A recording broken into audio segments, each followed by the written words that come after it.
to 2023, the odds for and against APC and Tinubu, the dust over the presidential primary of the All Progressive Congress has settled and has thrown up winners, losers, and even perceived traitors. And it is no more news that after the exercise, former governor of Lagos State Asiwaju Bola Ahmed Tinubu emerged the standard bearer of the ruling party. Welcome to my news. If you have been there, thank you for your support now and always. And if you are just coming to my channel, kindly subscribe to my channel. Thank you and God bless. Since Tinubu picked the APC presidential ticket, his emergence has generated a lot of reactions and has been interpreted differently by many people.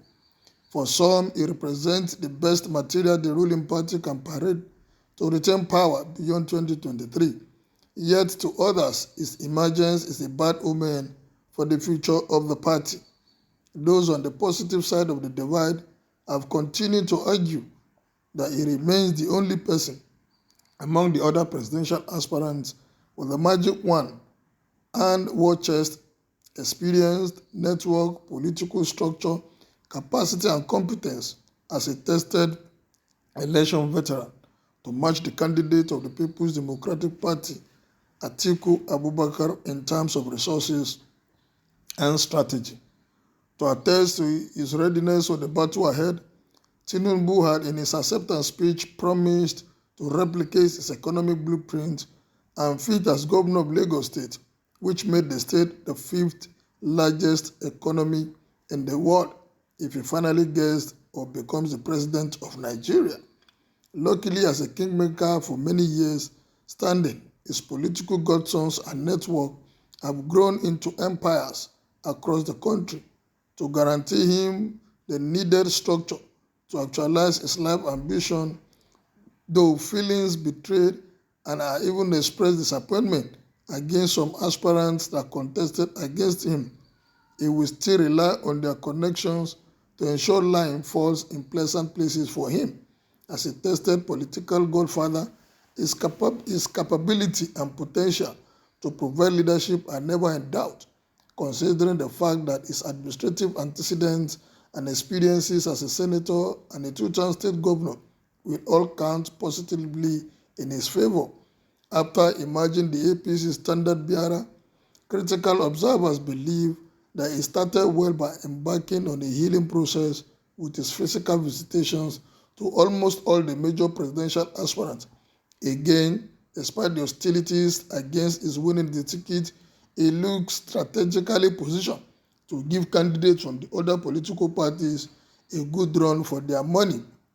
As the candidate of the political party in power and as a politician of repute who has the knowledge of winning elections, Asiwaju Tinubu apparently seems to have everything working in his favor, all things being equal. As a politician with a network across major states in the northern parts of the country, in addition to his religious inclination, Asiwaju has a chance to win the 2023 presidential election. Many believe Tinubu expects it is time for President Buhari to pay him back, having immensely contributed to his victory in 2015.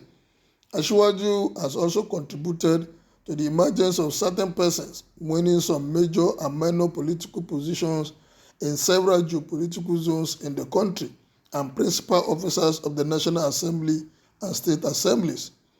Aggregating all their disadvantages, he has over other presidential candidates. One can easily conclude that Asiwaju winning the 2023 presidential election will just be a stroke in the park when the election is conducted next year. However, the realities on ground show that the odds against Asiwaju are also as big as those in his favors. Apart from what many refers to as an unfavorable perception index, there are many internal forces and hostilities against him within the ruling party. For example, he will have to contend with the battle cry from the Southeast aspirant over the supposed injustice meted to the zone by the ruling party. Unfortunately, he has started wrongly visiting other APC presidential aspirants he considered more important without any report of his reaching out to the aggrieved aspirants from the Southeast region. as if a carryover of the build-up to the party primary, where he never visited any state in the southeast. His actions and inactions against southeast aspirants seems to suggest a negative impression and an attitude of "I can win the presidential election without the southeast geopolitical zone," an APC chieftain quipped in confidence. Again, Vice President Yemi Osinbajo told his supporter while formally closing his campaign office in Abuja after the party primary that they may have lost the battle but not the war. Some interpreted to mean that he has not sincerely keyed into the Asiwaju presidential mission. According to him, this movement is a movement within the party also. We are not doing something that has not been heard of before. What is new is that we have a firm belief that a new Nigeria is possible, and it is possible through us who are here. We went to the convention and the results showed us clearly that we lost, but it is only a battle. It is not a war. There are battles ahead, but we will win the war for a new Nigeria. I have no doubt in my mind that we will win that war for a new Nigeria. That is why our movement for a new Nigeria must remain strong and firm, and we will do everything to keep our movement strong, solid, he noted.